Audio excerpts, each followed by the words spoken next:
नमस्कार मैत्रिणींनो, खूप सारं स्वागत आहे तुमचं आपल्या यूट्यूब चॅनलमध्ये। तर आज आपण मस्त अशी सुकट असे त्याची मस्त अशी चटणी बनवणार आहोत कांद्यावरती। तर आपल्याला सुकट पहिली भाजून घ्यायची आहे आणि भाजून घेतल्यानंतर चोळून घ्यायची, म्हणजे तिचे काटे जे असतात ते पूर्ण निघून जातात। आणि त्यानंतर आपल्याला 2 ते 3 पाण्याने स्वच्छ धुवून घ्यायची आहे, कारण कसं त्याच्यामध्ये रेती पण त्याला लागलेली असते, ती पूर्ण निघून जाते, नाहीतर मग कचकच लागते चटणीमध्ये। त्याच्यामुळे आपल्याला सुकट भाजून निवडून घ्यायची, स्वच्छ धुवून घ्यायची आहेत आणि पूर्ण पाणी त्याच्यातलं पिळून घ्यायचं आहे आपल्याला। तर इथे तेल टाकलेले तव्यावरती बनवा, लोखंडाच्या छान खमंग अशी मस्त चटणी तयार होते। तर तेल टाकून घेतले, तेल गरम झालेले त्यानंतर इथे मी 2 मोठे कांदे बारीक चिरून घेतलेले आहेत। आणि इथे मिठाचा वापर आपल्याला, म्हणजे सुके मच्छी असतात ना, त्याला मिठाचा वापर थोडा कमी करायचा, कारण त्यांच्यामध्ये भरपूर खारटपणा असतो।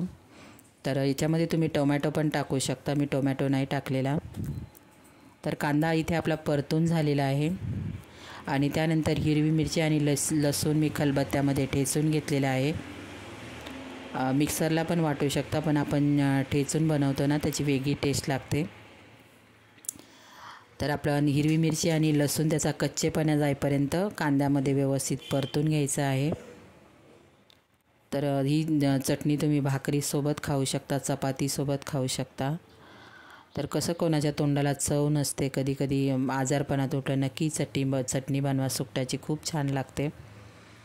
तर कांदा आपल्याला व्यवस्थित असा परतून घ्यायचा आहे आणि सुकट आपण पहिली भाजून घेतलेली, त्याच्यामुळं त्याच्या परतायला नंतर वेळ नाही लागत, जास्त नाही परतवायची, नाही तर कडवट लागते।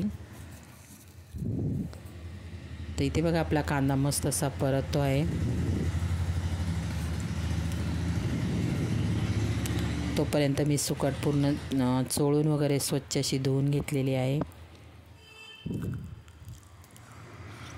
तर नक्की करून बघा मैत्रिणींनो, तुम्ही एकदा अशी सुकटाची चटणी आहे, लाल मसाल्यात पण तुम्ही करू शकता ही, पण हिरव्या मिरचीमध्ये वेगळी लागते, मस्त लागते एकदम। तर आता इथे सुकट बघा मी स्वच्छ सगळी करून घेतलेली आहे आणि आपल्याला सुकट टाकायची आहे। सुकट टाकल्यानंतर 1 मिनिटासाठी आपल्याला मिरची आणि कांद्यामध्ये व्यवस्थित सुकट परतून घ्यायची आहे। नक्की करून बघा मैत्रिणी सुकटाची चटणी तुम्ही,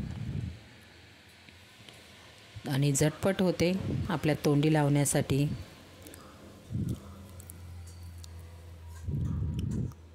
आणि आपल्याला नंतर टाकायची, वरून कोथिंबीर टाकून घ्यायची आहे।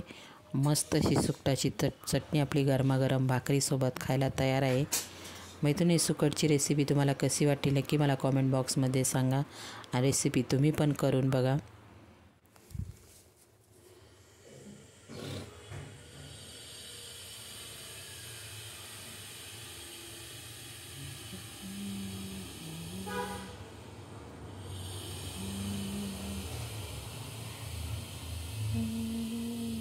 झालं किती दिवस झाले त्याला?